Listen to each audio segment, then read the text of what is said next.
我还以为是谁呢，不过是11了。那我可要失陪了。哦，对了，王雷，11郎倾慕我已久，可惜我对他毫无兴趣，见面也只能徒增尴尬。失陪了，郡主。你是？我就是倾慕你许久，但你却对我毫无兴趣的11郎。林将军来啦，快请坐。林不疑，林不疑就是11郎。完了，哎呦，鸡掐子、汤子，哎呦，些许是方才祭祀草有问题，捂不住。哎呀，肚子疼。恭喜程将军喜迁新居，多谢多谢，里边请。贤弟，哈哈哈哈！恭贺贤弟乔迁之喜啊！万兄，恭喜万兄恭喜！今日真是高朋满座呀！哎，对了，过几日家母大寿设宴，你们全家可都得到啊！哦，老夫人过寿，吾辈自然是要去的。哎，这未见家七七呀？啊，他本来是想来的，哦，被我家母拘在家里了。哎，怪他自己前几日跟人出去跑马，吹了风，受了寒。哎，对了，你的天仙女儿呢？快让我瞧瞧！娘娘，快来见过万伯父！来来来，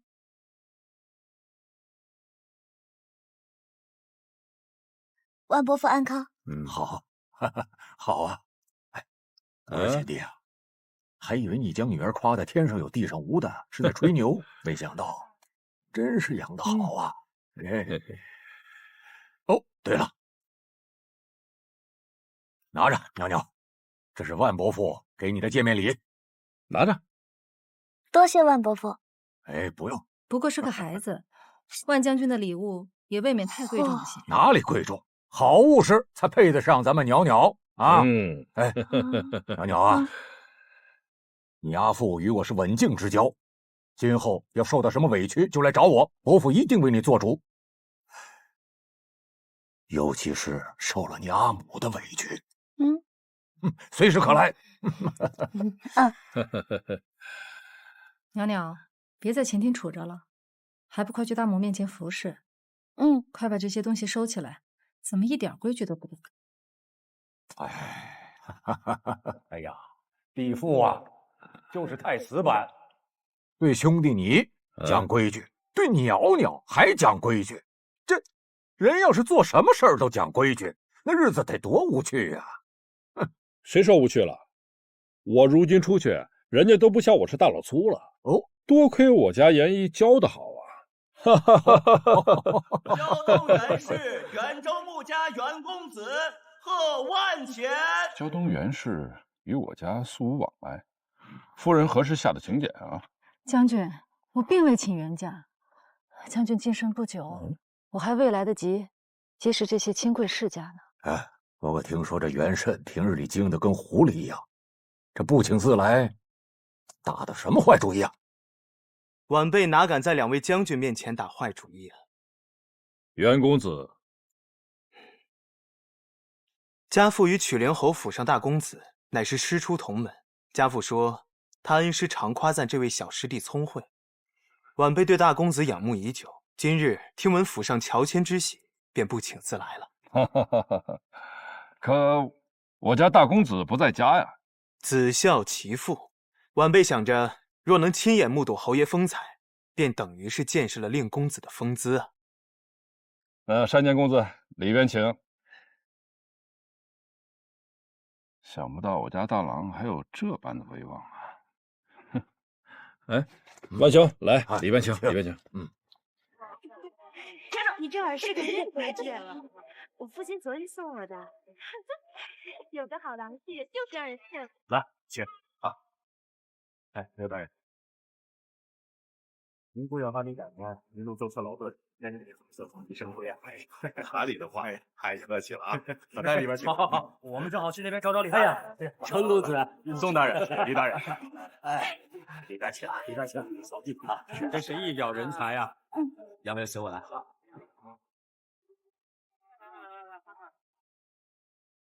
来，快！快点！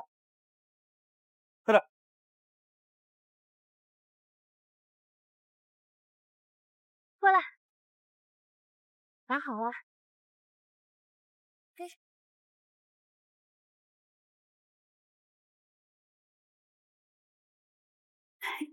程将军步步高升，连老夫人都容光焕发，返老还春起来了。你是未曾见过我的年少时啊！哇，那叫一个嫩呐！虽然说现在容貌没有怎么改变吧，但是也不是18岁了，是吗？大母头上那根金鸡何时打的？这么粗？大母足足加了2两的吃劲呢。你怎么也不劝劝他？多丢人了！往哪儿看？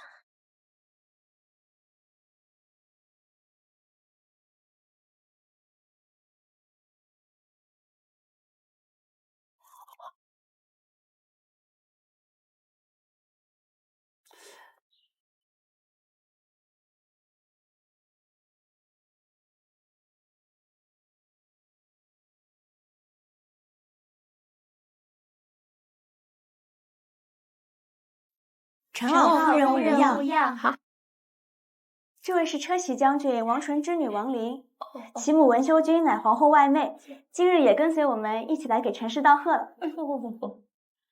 我本不想来，奈何家父与程将军有些渊源，非命我前来贺喜。好，莫要在我们这些老妇人中间拘束了。泱泱啊，快，请贵客们落座款待。是。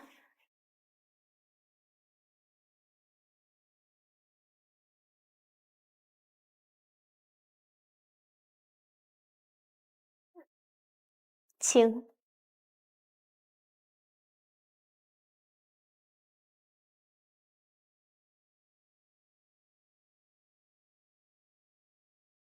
那便是传闻中的程四娘子，果然百闻不如一见，还真是傲慢嚣张的很。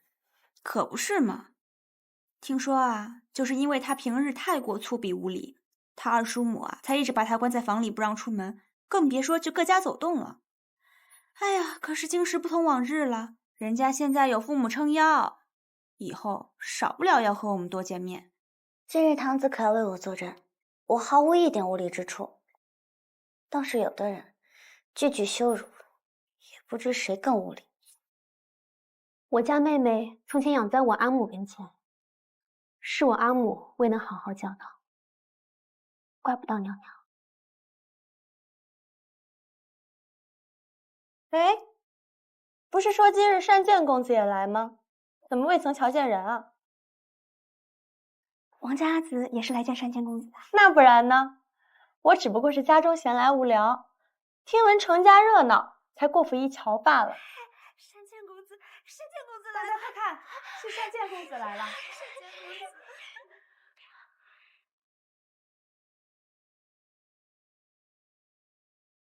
在下胶东元慎，问老夫人安。好。这位女公子，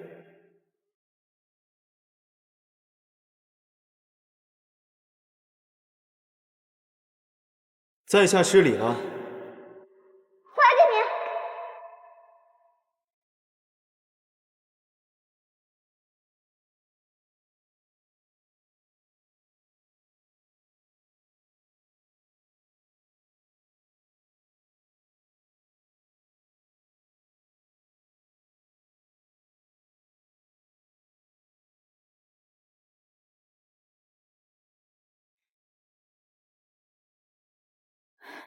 女公子，花园寒气重，何必出来呢？来，披上件袄子，别冻着了。我宁愿是冻死，也不要跟他们坐在一处。这些人张口闭口嘲讽于我，我不耐烦与他们斗嘴皮子，出来顺顺气儿。女公子何必与他们一般见识？女公子出来时可曾见，方才来了个好看的公子呢。管他公子母子，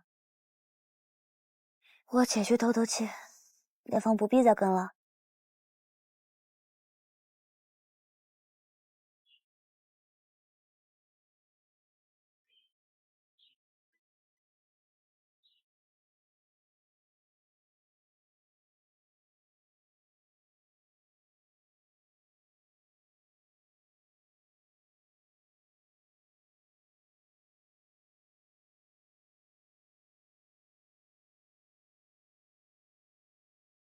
女公子，别来无恙否？你怎么，女公子是不欢迎袁某？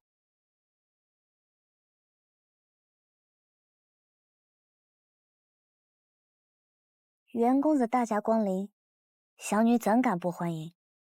家父阿兄全在九追堂，袁公子大可前去一叙。可我是特意来许女公子你的。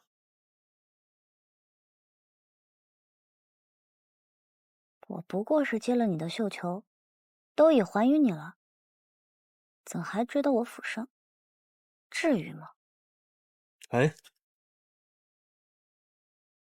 你这般转身就走，便是城府的待客之道吗？未免有些失礼吧。你我素不相识，两家又无旧交，袁公子将我挡在此处，这才是失礼吧？公子不妨有话直说。好，快人快语，单剑只想求女公子给令三叔母桑夫人带句话。袁公子要带话登门向三叔母说了便是，为何要绕这么大的圈子？那里有些不足为外人道的缘故，是以只能请女公子烦劳了。这事说大也不大，说小赶紧说。你这般快就答应了？袁公子要向三叔母带何话，只管说来便是。女公子只需对桑夫人说：“奉虚言而望城西，栖城南之离宫。登兰台而遥望兮，神惶惶而外夷。故人所求，不过风息水声，岂可？”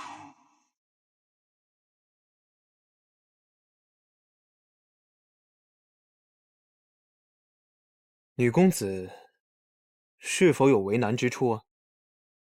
没听懂。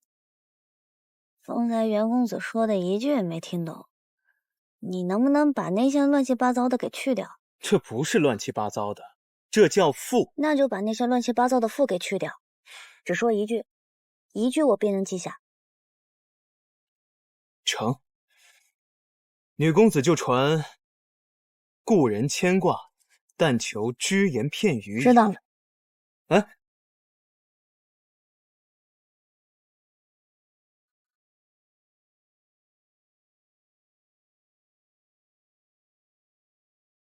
他一定没记住。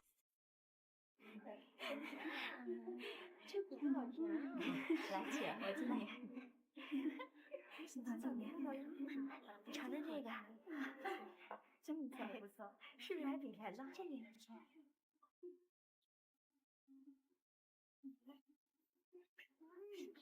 我走了之后，他们可有编排我？没有，袁公子来了，他们现在无暇顾及我们。你瞧瞧，来，请。这袁善剑是谁请来的？咱家和袁家有旧交吗？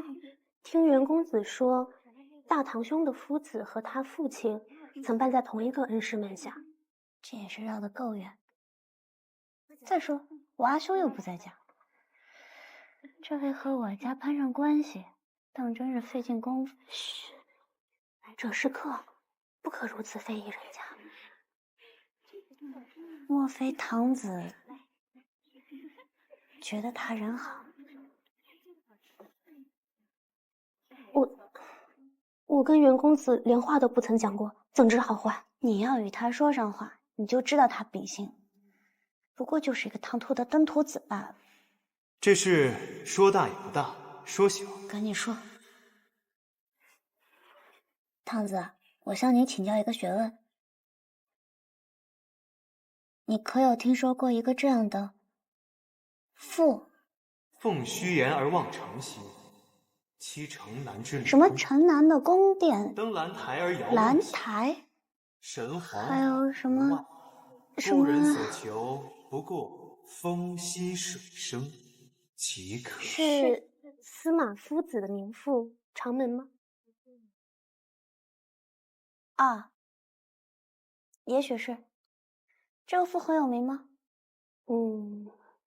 倒也不是太有名，只不过世人都爱他辞藻华丽，又不涉正事，所以常给闺中女子读着玩。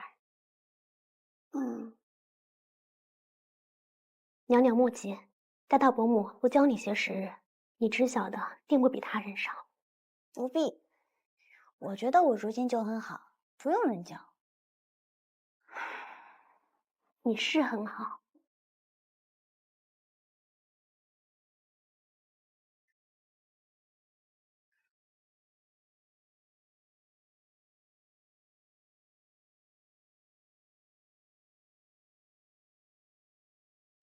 绸缎布匹，上好的绸缎布匹啦！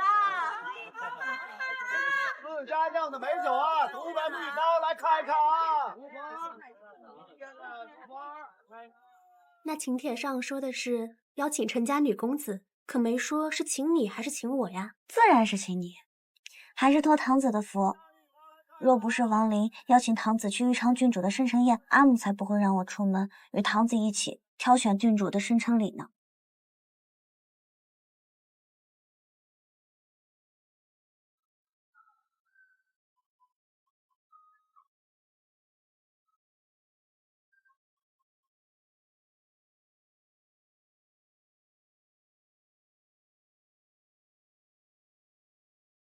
灯笼从何而来？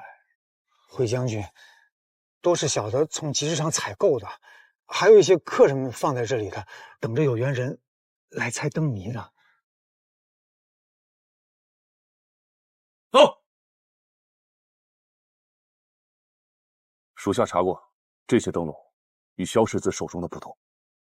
闹出这么大动静，不可能留下一样的灯笼等咱们查。下尽血本也要毁尸灭迹，这证明咱们没有查错人。让你们查萧世子这半年来的开销，可有查出线索？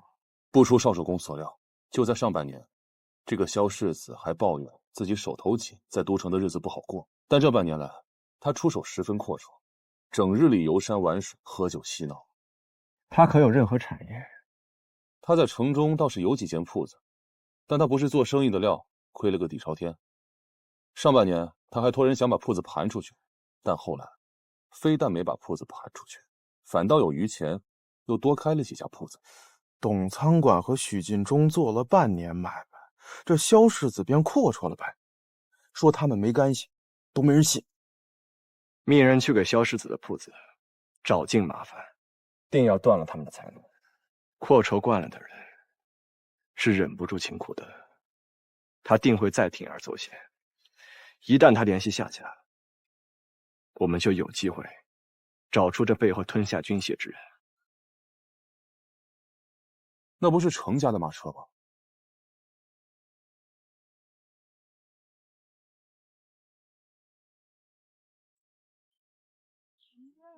都是自家酿的，你可以尝尝。好喝的。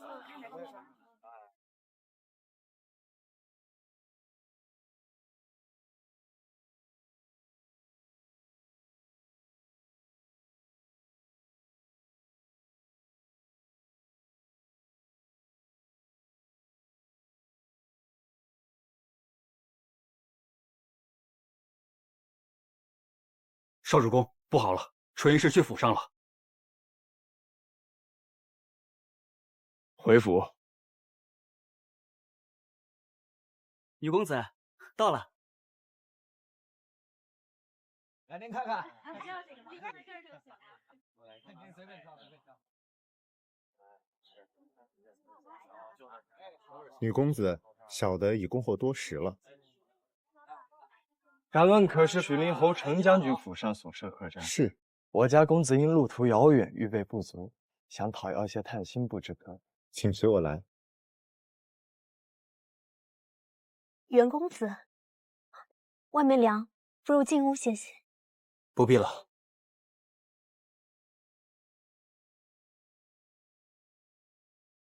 袁公子，数日不见，我家阿兄甚是挂念，不知何时在诗歌唱和。女公子怕是弄错了。奉虚言而望城西，期城南之离宫。登兰台而遥望兮。那日说要下回再议的，是赋，不是诗。好，赋。今日风景好，我也闲来无事，正想与人聊聊诗词歌赋，也不知程娘子是否有空，借一步说话。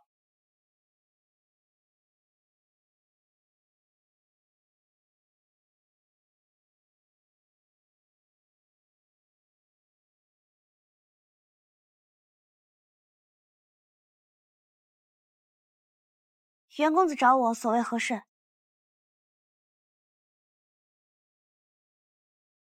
在下等女公子几日，都不曾让人回话，是否忘记要带在下向你三叔母桑夫人传话了？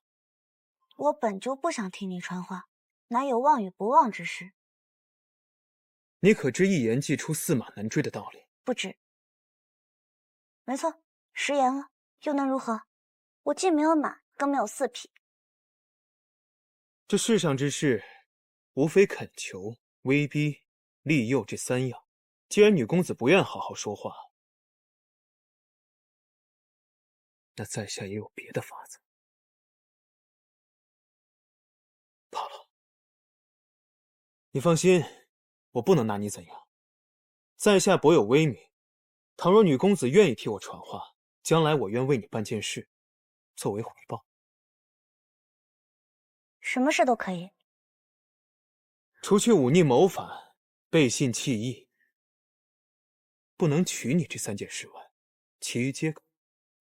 我何时何地说要你娶我？我何时何地说我要嫁你？女公子既不曾想嫁我，那可真叫在下吃惊了。你迟迟不传话，不就是想吊着在下，好引来相见？倘若你真不想和在下有任何瓜葛，为何不痛痛快快向桑夫人传了话？从此你我2人井水不犯河水呢？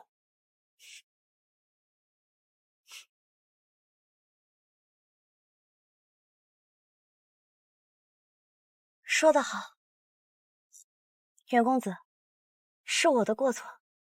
方才袁公子一番教诲，令小女子恍然大悟，既受人之托，便得忠人之事。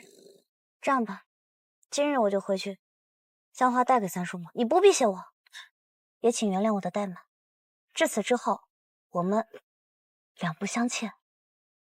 如果我以后还需你传话，该当如何？三叔母若不介怀的话，袁公子让我传话，我自当不会推脱。但若三叔母不喜欢，我自当以长辈为尊。袁公子，江湖不见。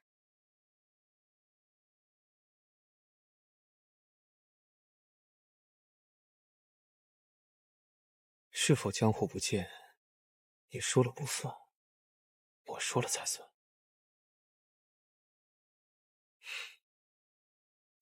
你们这些随从侍卫呀，可要悉心照料着。我一路走来看你们将军府冷冷清清，别说是烟火气了，就连花花草草都没几株。唉，连个使唤婢女也没有。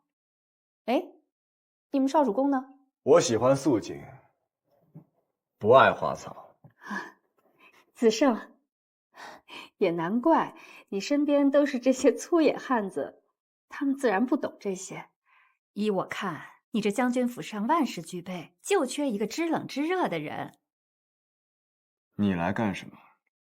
我是你继母，怎么说咱们都是一家人，我还不能来啊？哼，你我确实是一家人。你与程阳侯是表兄妹，我幼年之时还唤你做表姑母，可没过多久，你趁我母子流落在外，便爬上了程阳侯的床榻，做了他的继室。这绕来绕去，确实终究是成了一家人。就算你记恨我们做父母的，可也不要委屈了自己。汝阳王府的豫昌郡主对你真是有情有义啊，你千万要珍惜这大好姻缘。你看，过几日就是郡主的生辰，你还是去一下吧。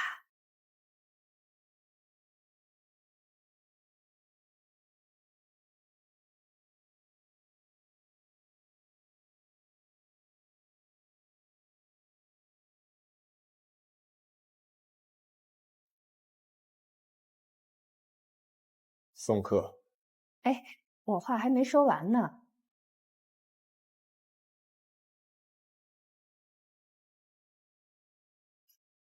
说完了。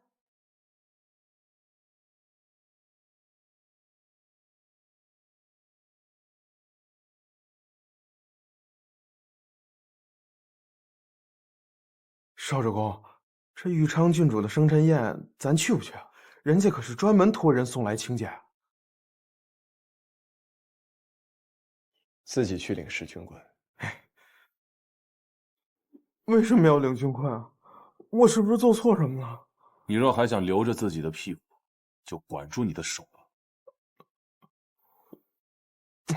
托这一手干嘛呀？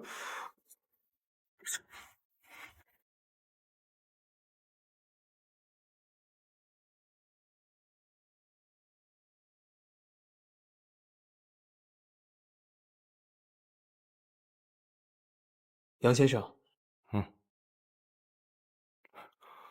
啊，袁善见，你总算回来了。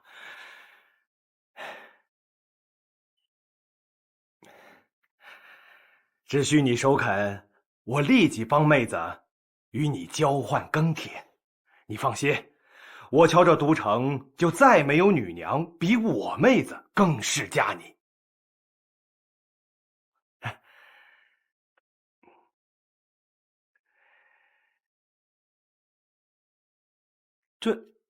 这不是我赠予你的书简吗？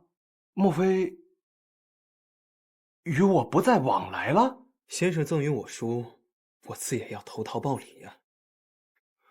特标出几处谬误，以提醒先生，若能多在学问中添点心思，少对别人婚姻之事指指点点，就不会再有这些书。你不识好歹！哼！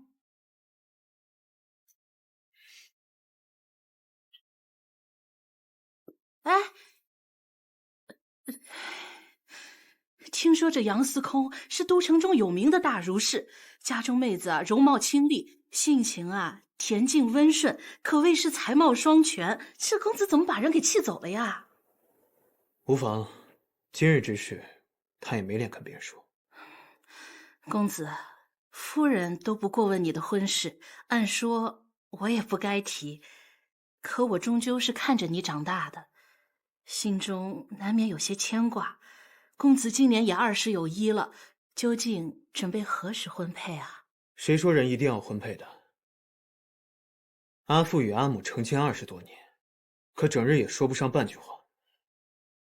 如果成婚后的日子如此无趣，我宁愿不婚。难道这世上女娘竟没有一位能让公子觉得有趣，想与之婚配的吗？遇见有趣的女娘，就一定要与之婚配吗？婚姻于家族而言是锦上添花，于女子而言是依靠攀附，可于我而言，从小到大看到的都是凑合罢了。半点好处都没有的事情，我袁善剑从来都不错。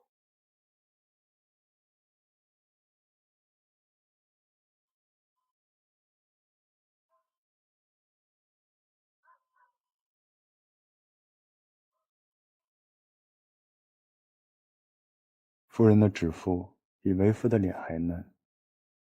你要再胡言乱语，小心我刮破你的脸啊！到时候军姑可是要哭倒城墙的呢。为夫哪里不是夫人的？莫说是刮脸，就算是在为夫的脸上绣花，小生也悉听尊便。三叔母，三叔母，三叔母，娘娘有话要与你讲，还请三叔父暂时回避一下。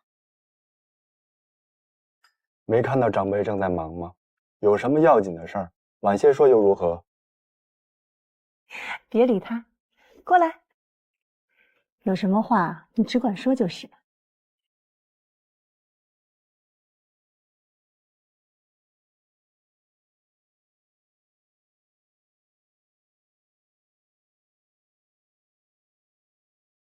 没事，说吧。我的事，你叔父就没有不知道的。那我可说了。说吧。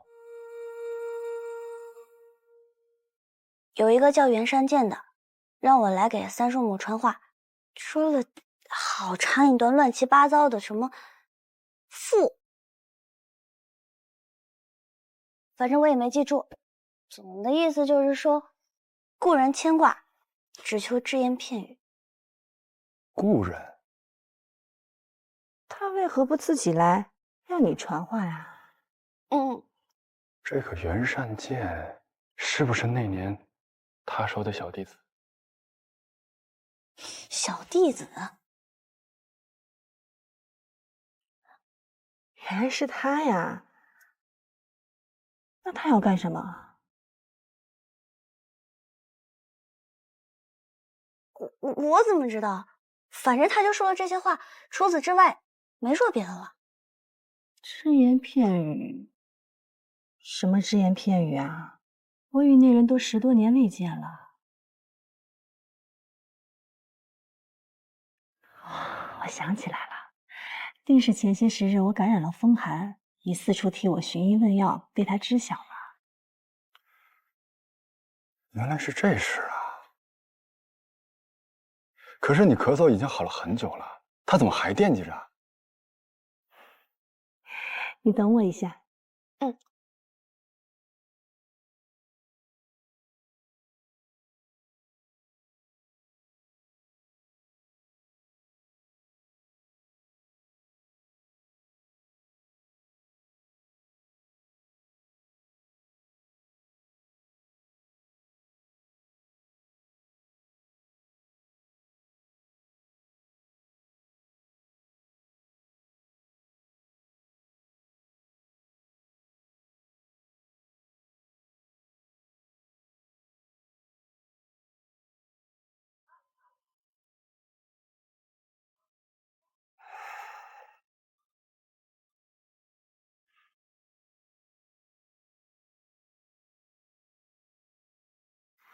拿去。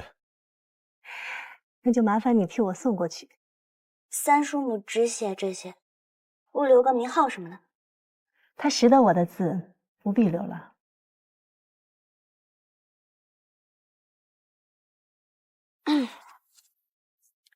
三叔母就不想说说这其中的故事吗？比如说，那个人姓甚名谁，与三叔母的过往有何渊源？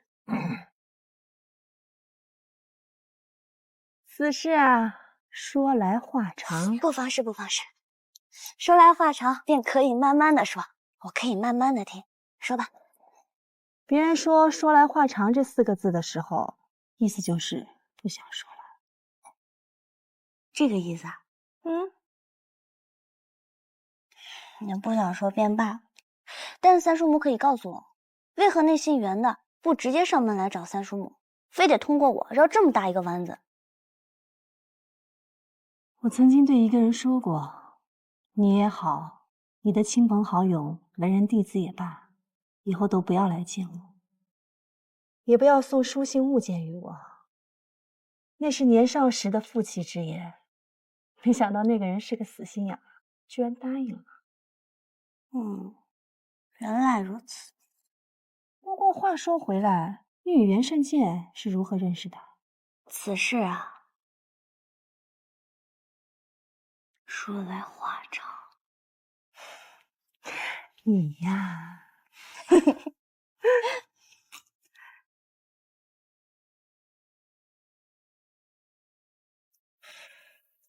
命你们打听的事情，可曾打听到了？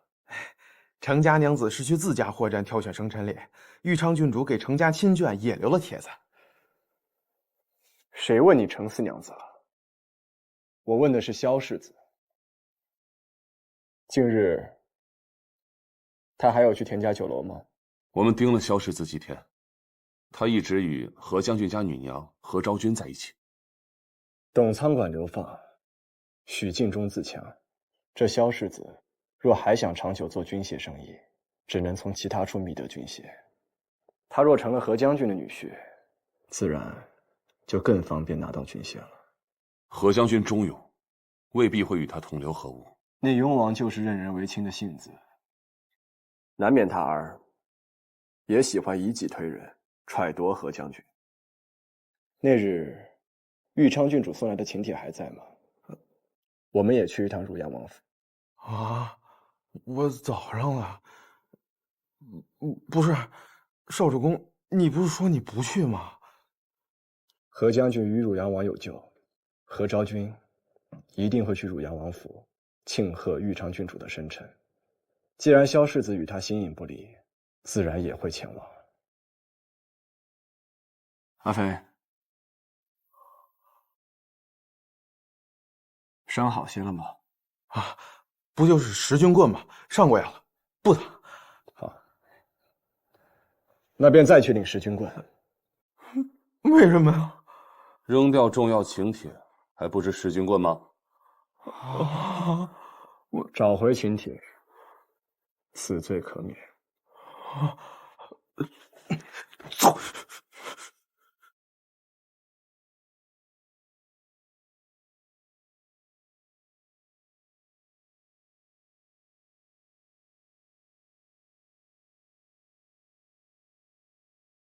哇，他们家好大呀！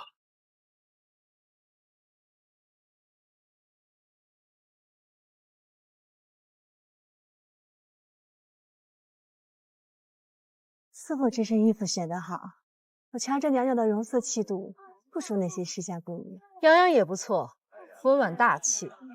那倒是，若再有人说不公，也怪不到司府头上了。娘娘，别到处乱跑。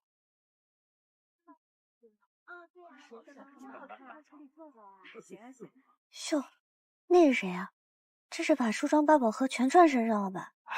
万七七，她是万家第十几个女娘来着，四兄。13。这万七七明明是家中老幺，却总以为自己是全都城最大的那个，走哪儿都比别人招摇些。你们又在非议谁呢？呈送，池昭公。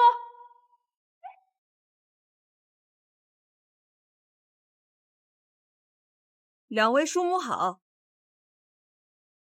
这2位是少商和泱泱妹妹吧？你们俩怎么穿的这般素？回头我让人给你们送几套漂亮的衣裳。思静些好，显得人形容温婉些。是。来这种老虎，要什么温婉可人？来，阿紫给你们装扮装扮。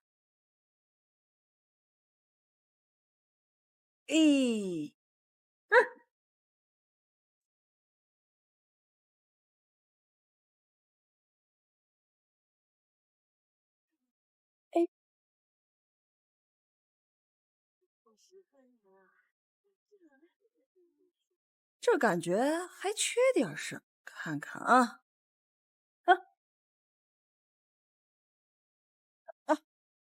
琪琪阿紫，这不是你要送给玉昌郡主的哎呀，没事儿，多的是。这个好。嘿，这就好多了。嘿嘿嘿，都仔细着点。哎呀，好看。啊，二位叔母，那我带2位妹妹去。快去吧。走吧，阿紫啊，带你们见见世面去。我跟你们说，你们别怕，有我在呢。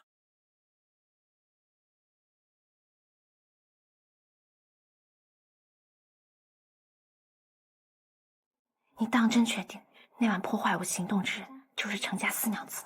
是他。那晚若非他多事，郡主和凌将军早就成就都城佳话了。郡主今日只管瞧着便是。我今日请他前来，便是要给郡主出这口恶气。走。来，我们坐哪？这么多好吃的。今日厨房特为女眷备下金丝枣全做小食，这小食用了10多道工序才制成，算得上惊喜。诸位姊妹尝尝吧。糖子先尝。程家妹妹怕是第1次吃吧？多吃点。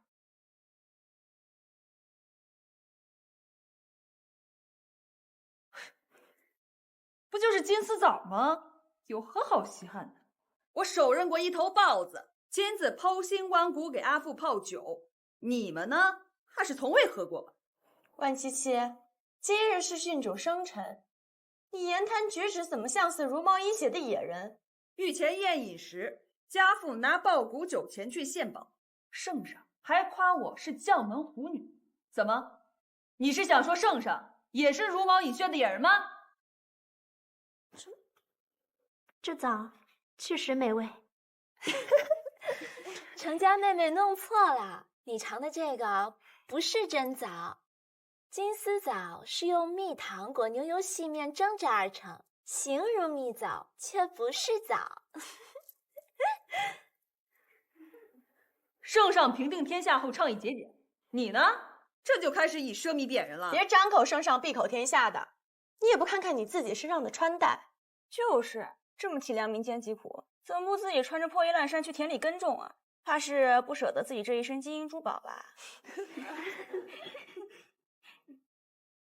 七七阿紫随万将军在外征战多年，要抚恤伤亡兵卒家眷，并不比亲自耕种来得容易。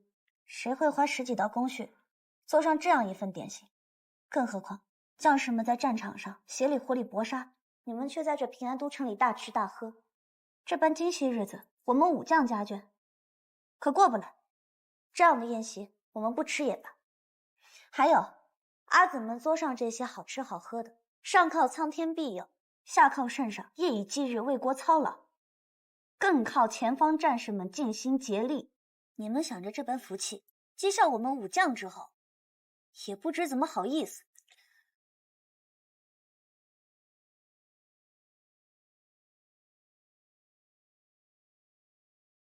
禀郡主，凌将军到了。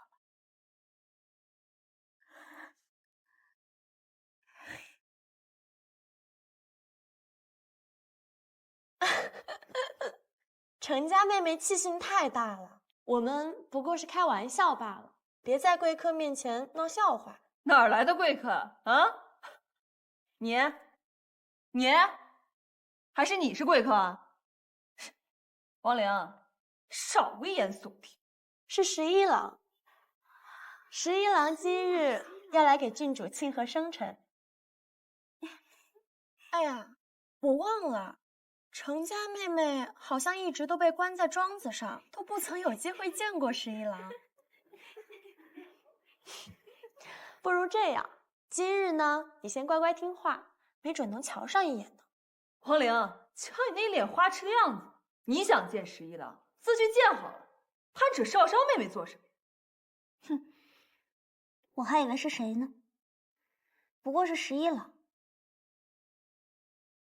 那我可要失陪了。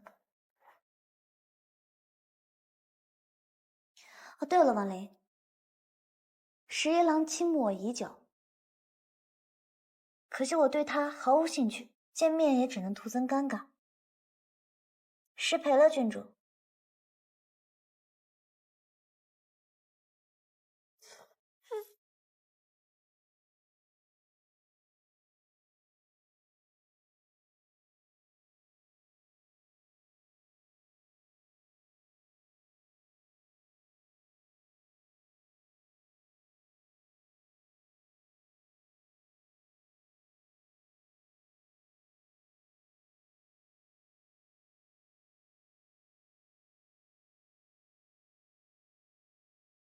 你是？我就是倾慕你许久，但你却对我毫无兴趣的十一郎。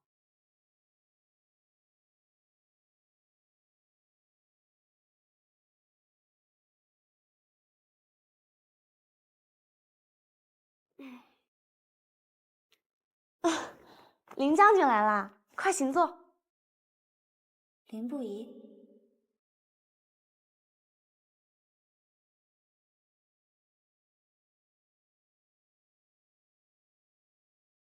林不疑就是十一郎。完了，哎呦，气掐子、汤子，些许是方才金丝草有问题，捂不住。哎呀，肚子疼。快走，快走！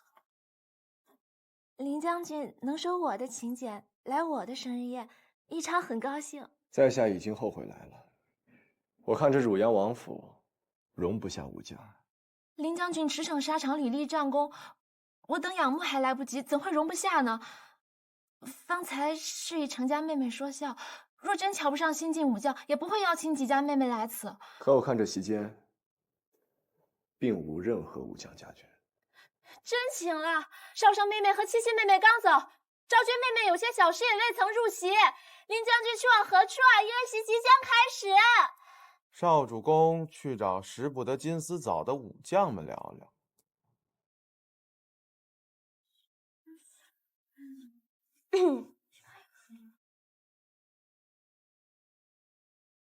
等等，十一郎就是林不疑，林不疑就是十一郎。你连十一郎长什么模样都不知道，就夸口说他倾慕于你啊？我那不是想气气王林吗？谁知这么巧啊！可林将军看似与袅袅十分熟人，谁与他熟人啊？你可还记得舅公被抓？他当初抓舅公之时，我隔着车帘给他指了一条路。谁知道他这个人恩将仇报，来我府上对着阿父说了一堆有的没的。你们可知晓，豫昌郡主心仪的便是林不疑。那日灯会，豫昌郡主落水，你们可知道？我知道。我那日刚好去凑热闹，却发现豫昌郡主在浅水里假装扑腾，还综合仆拦路，我便一脚把他的仆从踹了下去。谁呀？后来就露馅儿。那当时可是你做下的。我早就听说豫昌郡主落水啊，本是为了吸引林不疑，想到被你这一脚给踹露馅了。他回来的时候，那两只眼睛哭得跟烂桃似的，全都城的人都在看他笑。谢瞎子，此事大了，此事千万不要说出去，莫要让我阿母知道，她知道定会扒我一层皮的。这哪是生辰宴啊，分明就是鸿门宴，不来也罢的。我也是，最讨厌啊，比那帮惺惺作态的世家女孝女，还是程家妹妹最合我心意。我阿父呀，时常提起，根本不像程家叔母古板守矩，无趣的很。七七阿紫与万伯父，当真是这么想的？那当然。我倒觉得与七七阿紫你有种相见恨晚的感觉。我觉得阿紫性子蛮好的，倒不像次兄说的排行最小，又爱称老大。谁称老大了？这个程所整日就知道背后编排我。他人在哪儿呢？四兄怕是与其他公子们在一起射箭了。走，找他理论。等等，七家子，我就不去了，你们先去吧，我四处转转。那你一个人小心点啊！那帮贵女看起来柔柔的，没一个好相遇。那泱泱，你跟我去。泱泱去，快！气死我！看我给你什么事情！对不住了，四兄。慢点，七家子。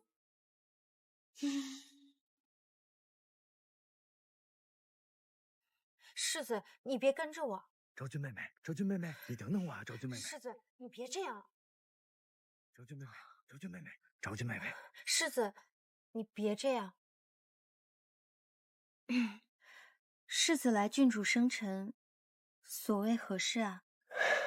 今日与你相处，十分透气。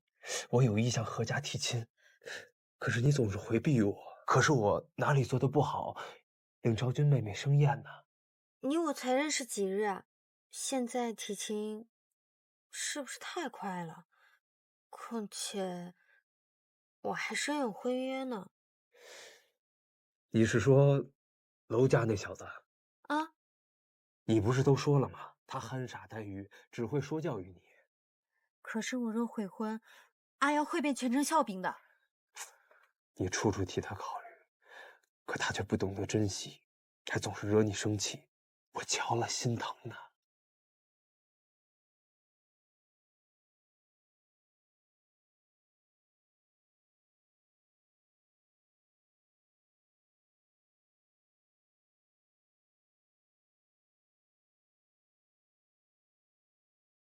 那不是程家四娘子吗？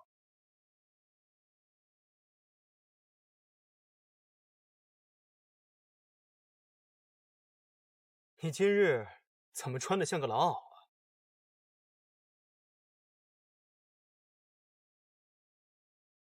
关你何事？我父母如今都不穿这颜色了。关你父母何事？我恩师也收到桑夫人的信。这关你恩师又有？你若是想道谢的话，那便就好好说，上来就说气人的话。多谢女公子。恩师原本郁结在心，落落寡欢，今日已好许多了。今日在下特向你道谢，善见言出必行。将来你若有难处，我定不推辞。好，我记下了。不过你放心，我既不会让你忤逆谋反，也不会让你背信弃义，更不会让你娶我。此事了结，我们就此别过吧。谁跟你就此别过了？你们果然在这儿。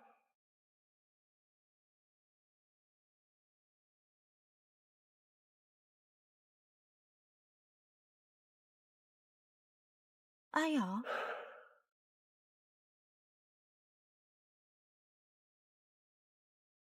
阿瑶，楼阳，你站住！你要做甚？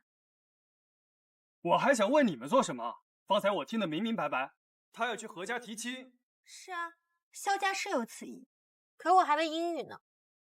若你肯对我好些，我便向阿父回绝此事。毕竟你我二人自小定亲，我也不忍令你将来被人耻笑。你只管去嫁他好了，我从不留恋于你的婚约，只不过我娄家重信守诺，曾忍到今天。好啊，谁稀罕，那就退亲。我如你所愿去嫁那萧世子，他从来不像你这般欺我，他善解人意，比你强千倍百倍。我告诉你，日后成亲，我便随他回冯一郡，到时候闲来，我们就去游山玩水。他还在蜀中建了一个别院，说将来便送我了。日后我与他不知道有多快活，你我说不定连个面都见不到了。好啊，一言为定。好啊！站住！看什么看？再看我挖你眼珠子！女公子，对不住，别往心里去。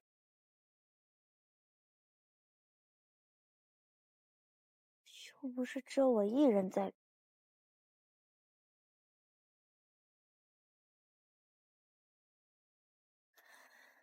袁山剑，你混蛋！你要躲起来，为什么不拉我一起啊？男女授受不亲，再说，你不是要与我就此别过吗？我今日就是要告诉你，此事完不了。你可知方才那两人是谁？那位郎君是河东楼氏二房幼子楼瑶，另位女公子是何昭君，骁骑将军何勇之女，两人自小定亲。我又不想知道，这跟我有何干系？你也大了，非但要读书识字，诸如世家谱系、祭祀礼仪，你也都该尽快学起来。我见你除斗气斗嘴，诸事不会，程夫人就对你没个打算。是否因刚回都城，尚未来得及为你们姐妹寻找女师啊？我可举荐一二。你走开。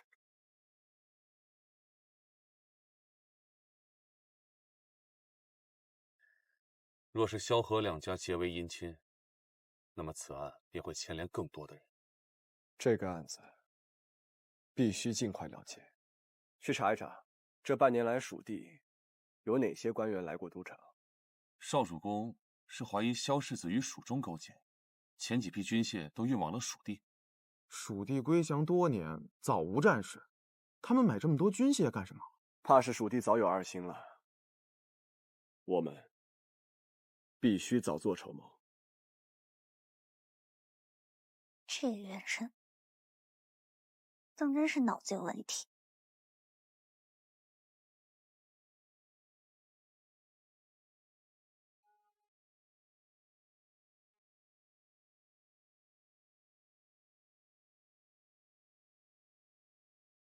唐子的手绢。救命啊！救命啊！陈家三娘子落水了！救命啊！陈家三娘子落水了！救命啊！救我！救我！唐子！救命啊！救命！救我！救我！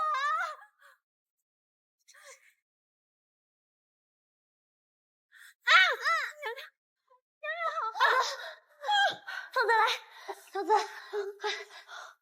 慢些。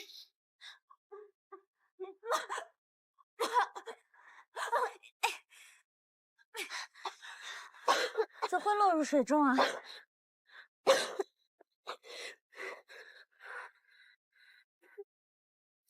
我就知道是你们。此等龌龊之事，也只有你们干得出来。不要跟他们置气，免得给家中丢脸。丢脸？你非但破坏郡主好事，还有意勾引十一郎。这世间还有比你更心存龌龊之人吗？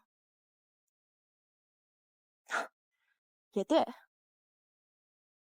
你从小你父母就把你丢弃，你二叔母又不曾教过你，怎会知道何为光明磊落，何为规矩守礼？这一肚子的阴损吃德之事，也只有你这种粗鄙无伦、无父无母的人才能做得出。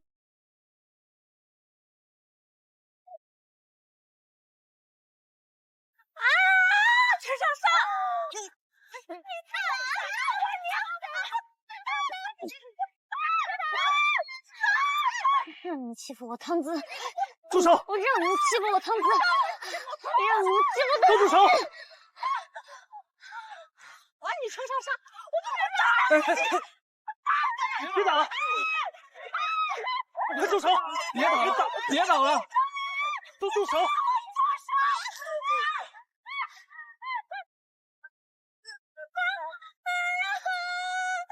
陈少商，你疯了吧你！竟敢打我！你这种粗鄙无闻、无父无母的人，就会干这种居然打架！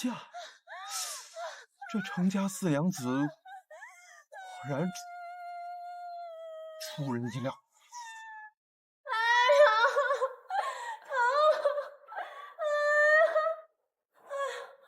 哎呀，瞧这可怜劲儿的，怎么一言不合就动手呀？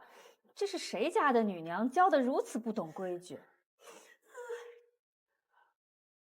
王家娘子是我家贵客，你这女娘怎么能随意出手伤人？这明明是互殴！怎么能算少商一个人出手伤人啊？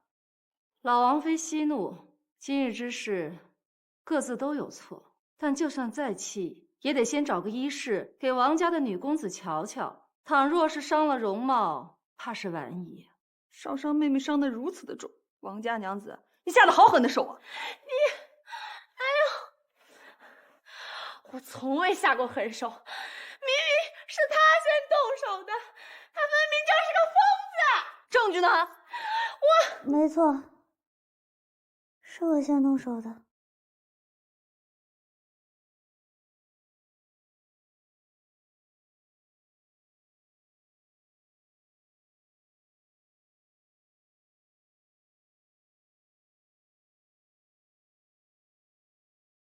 我路过花园之时，我发现我不识水性的汤子被推入湖中，他们就是想逗引我，然后想害我，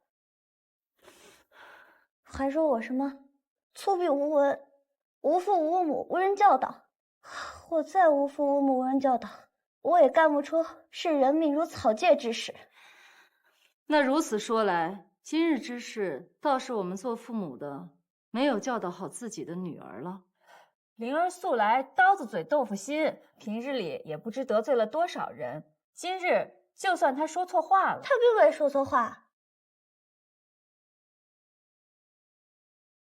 她一字一句都是对的。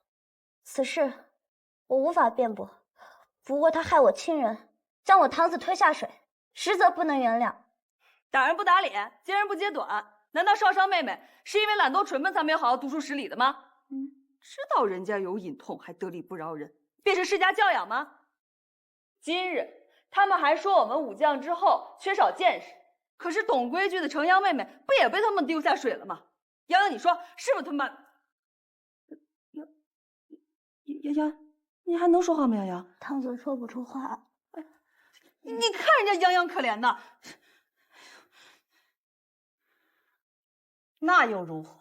不过是姐妹间玩闹而已，怎能轻易一言不合便动粗？万一文秀君追究起来，你们可都担当得起惩罚吗？不过是小女娘间的玩笑，也不能伤及无辜性命。老王妃若是要罚，必须两个人一起罚。先动手的才该罚。是王家娘子先推汤子下水的，他们还想用绊马绳把我绊入湖中去。你血口喷人你！无凭无据之事，岂可乱说？领将军到。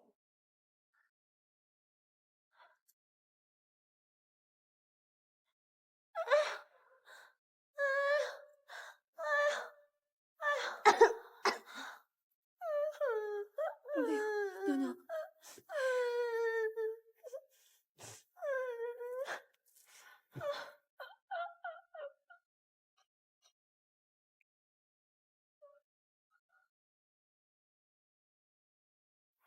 诸位，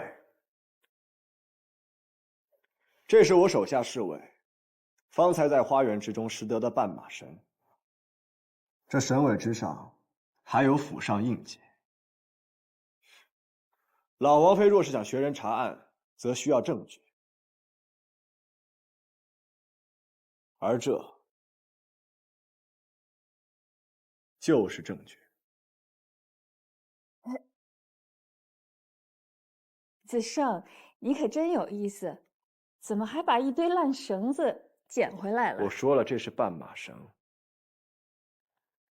程阳侯夫人若是不信，可看下娄家女公子的双手。她害人不成，手还被绊马绳给磨破了。此举甚蠢。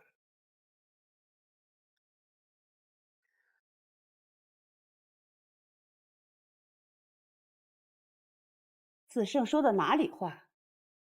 不过是家事而已。此事关乎性命，老王妃若是审理不清，明日廷尉府，我亲自审问。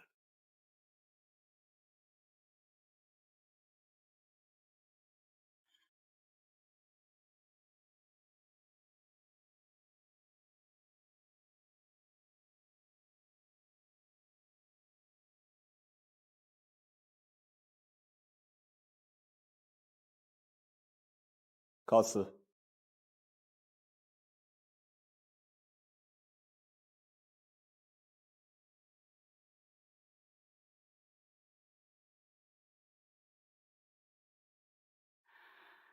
我方才都说过了，不过是女公子们玩闹而已，也值得我们这些长辈们如此兴师动众吗？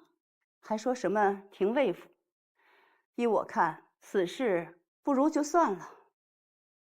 哎，就是王家女公子的母亲文修君今日又不在，那自然是算了，否则怎可这样轻易了事？你说呢，程伯夫人？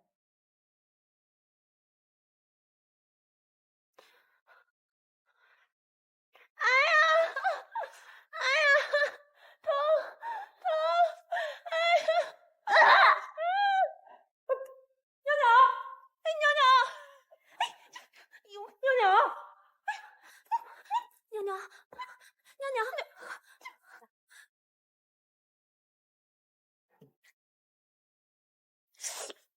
哟，疼，这儿。狗屁郡主王娘子！女公子好好待贺礼上门，竟被他们打成这样，他们也太嚣张了些。什么叫被他们打成这样啊？你是没见那王家娘子，那被我打的才叫一个惨。你放心吧，这事我自己打的，有输谁呢？自己打的？女公子，你自个儿照镜子瞧瞧。伤成这样了，还说什么心里有数？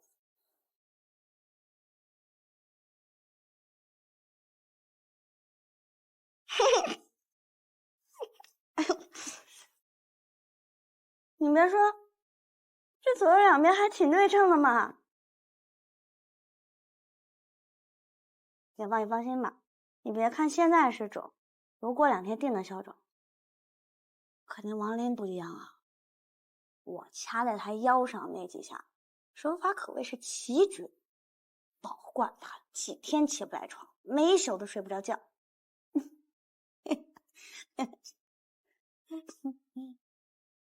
女公子，女君请你去九锥堂问话。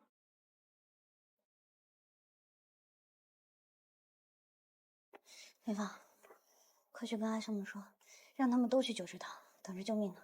是。哎，等等。眼睛睁大点，再大点。有眼泪了吗？就这样，保持住，告诉他们我命不久矣。去吧。保持。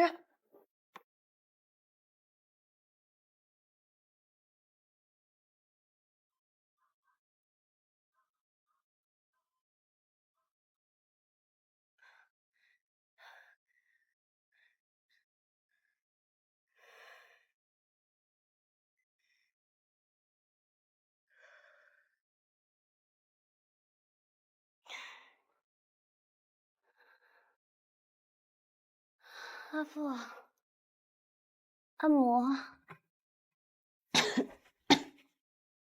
哎呦，哎呀，不是说只是打闹吗？那个姓王的小娘居然把你打成这个样子了！哎呦，我的儿啊，疼不疼啊？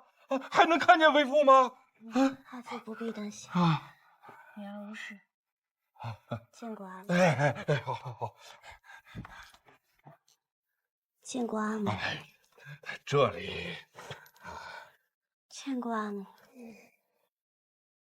行了，受伤的不止袅袅，将军，你就别只顾着看自家的孩儿。其他小女娘的脸也被打成这个样子了。好。打在了其他的地方。小女娘打架花拳绣腿，出不了重伤，是能折断肋骨啊，还是断手断脚啊？还能有脸要紧？咱们家袅袅还没有许配人家，这脸要是好不了，我跟他们没完。少商，我问你，今日你可知错？都被打成这样了，你还问他错？袅袅知错。好，那你说错在何处？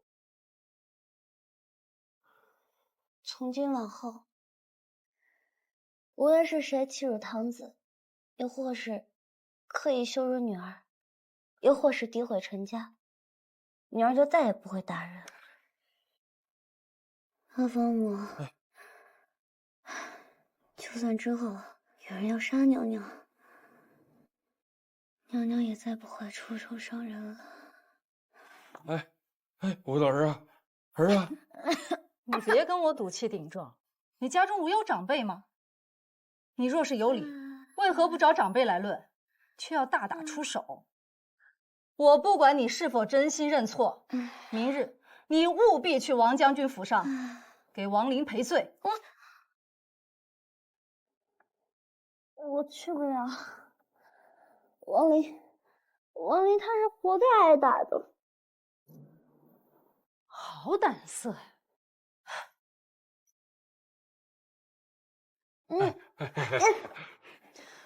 我倒是要看看今日你是否知错。来人！阿母息怒啊！阿母息怒啊！阿母，你们这是干什么？阿母，娘娘已经挨过打了，可不能再责打了。是啊，不能再打了，都打成什么样了？可怜的娘娘啊！你们这是干什么？我的妹妹，滚开！滚开！统统都给我滚出去！你们看看，把你们阿母气成什么样子，还不快给我滚！等着在这儿领罚吗？滚！快点滚！快！都滚！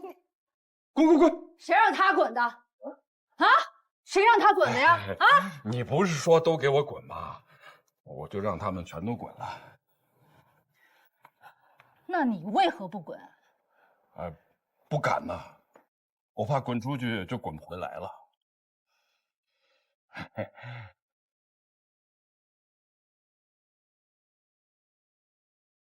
行了，哎呀，马上就到，马上就没人了，真的没事儿。哎呦，到了，我都晕了。哎呦，阿兄们不必担心，娘娘好着呢，一点事儿都没有，好着呢。若是我与少公在场，妹妹们也不至于吃这么大的亏啊。阿兄这是哪里话？若不是你们今日来得及时，娘娘又要受一顿皮肉官司了。只要你还在府中一日，就逃不得这顿打。这阿母要想罚人，何曾落空过呀？娘娘，现下你打算怎么办啊？不如用我的惯用法子，跑，确是个好办法。每次少公跑出去，躲躲再回来，这阿母若是过了气头，总会说轻一些。也不是每次，10回有那么1、2回能酌情就。那也好过毫无指望的等罚。要不还是回去认个错。你想让我回去挨打？我这辈子也干不出那么愚蠢的事情来。娘娘，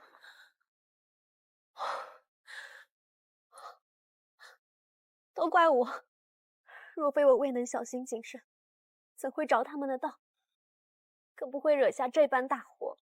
堂子不必内疚，就算是不为了堂子，我为自己也定会找时间去收拾他们的。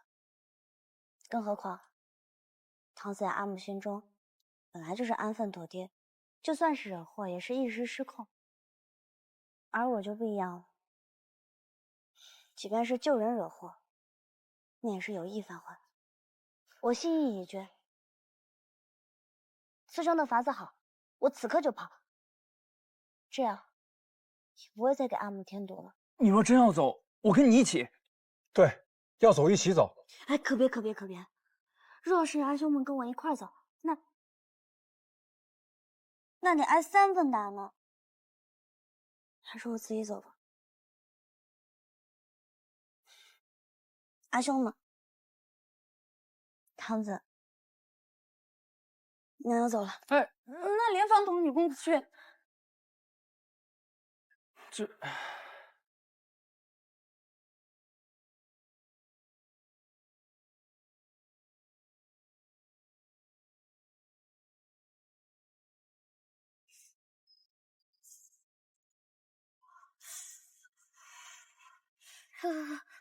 女公子，你穿的如此单薄，不如回去跟女君告歉吧。总比在外面冻死强啊！我也是，第一次离家出走，我怎知外面这般风大，经验不足，早知该拿个啤酒大的。哎呀，下次我定会准备多点的。还有下次啊！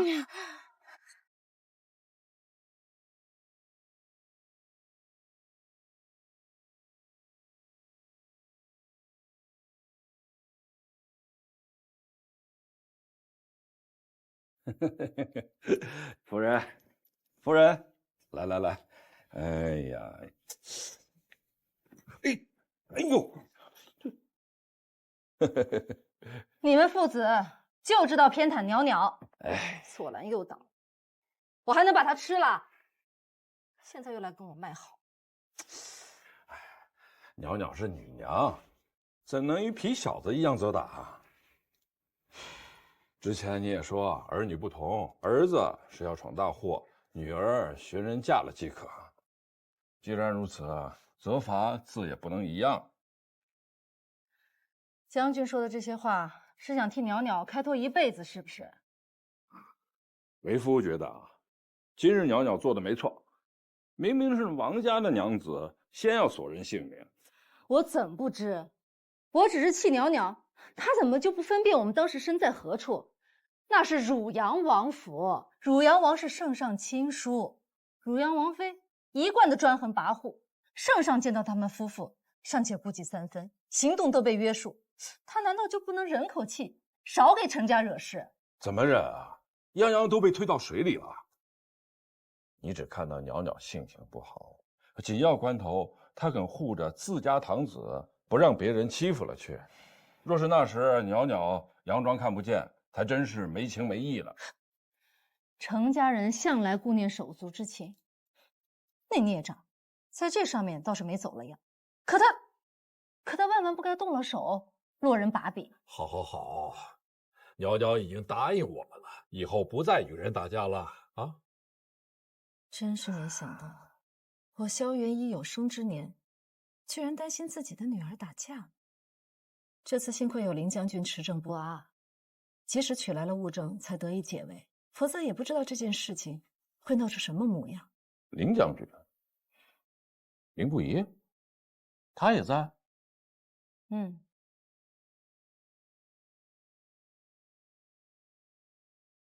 袅袅她躲到哪儿去了？这隔壁屋怎么一点声都没有？听说带着莲房躲出府去了。那怎么行啊？外面那么冷，再冻出个好歹来。夫人，你还挺着急袅袅的嘛？谁说我为他着急了？活该让他冻着，冻掉了爪子，自然就不敢打人了。女公子想什么呢？怎么穿那么少？是程夫人不舍得给你衣服穿吗？想活命的话，上车。哎，女公子，咱不能随便上外男的马车。三番也在此，怕是不安好心。他不是不安好心，他是有病没心。走快！哎，女公子。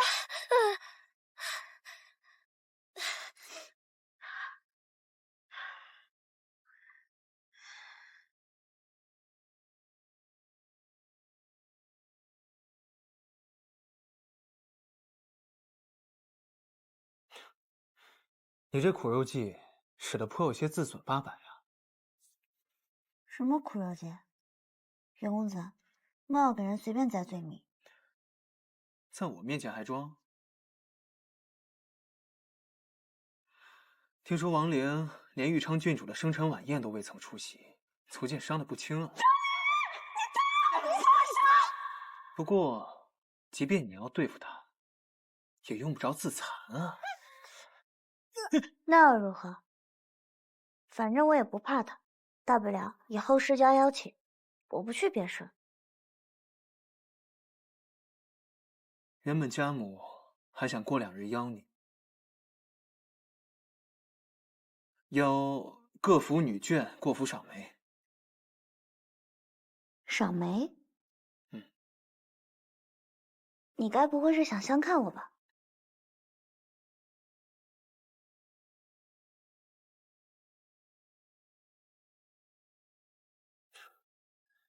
涉及自身婚事，你一小女娘就不能装些害羞模样吗？我又不想嫁你，有什么好害羞的？你要想嫁，我也得想娶啊。吴家心腹将来是胶东袁氏的宗父，自然要端庄贤淑，怜若婿老，更别说祭祀宾客、首领诸介妇，绝对不能像你似的，一言不合拔拳相向。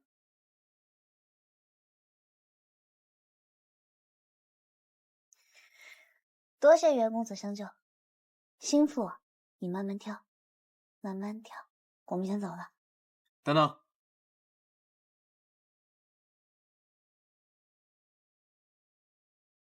这是我家不常用的紫鱼膏，不用感激我，我就是觉得你这伤有碍观瞻。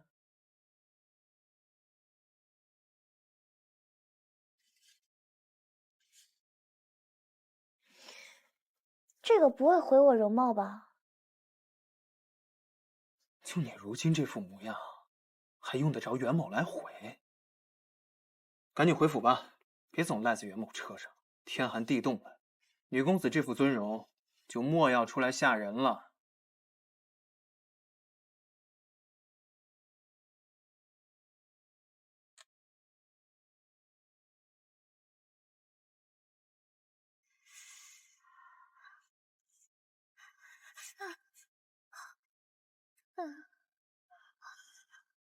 公子。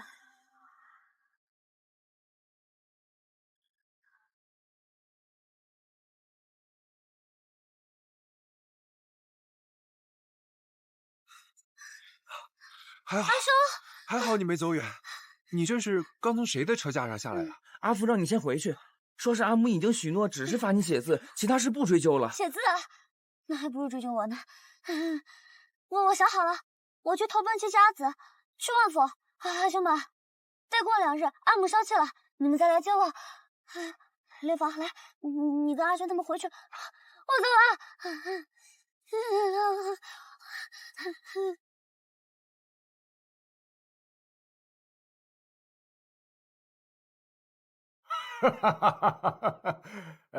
凌将军此次前来，不知所谓何事啊？万将军当真不知道在下今日前来所谓何事吗？大约是凌将军得知万某喜欢收藏珍品，前来鉴赏一下。此话好说，我万家的宝贝，凌将军只要看上了什么物件，随便挑。蜀地堪舆图，万将军可否割爱？什么图？哼，逆袭图！原来凌将军你也……蜀地堪舆图。蜀地堪舆图。凌将军此番如果是为这张图而来，那你就不必再说了。万某蜀地一役，若能得此宝图，早就呈给圣上了，还烦您大驾来探查一番吗？当真没有，当真没有，当真不交。凌将军，这没有如何交啊？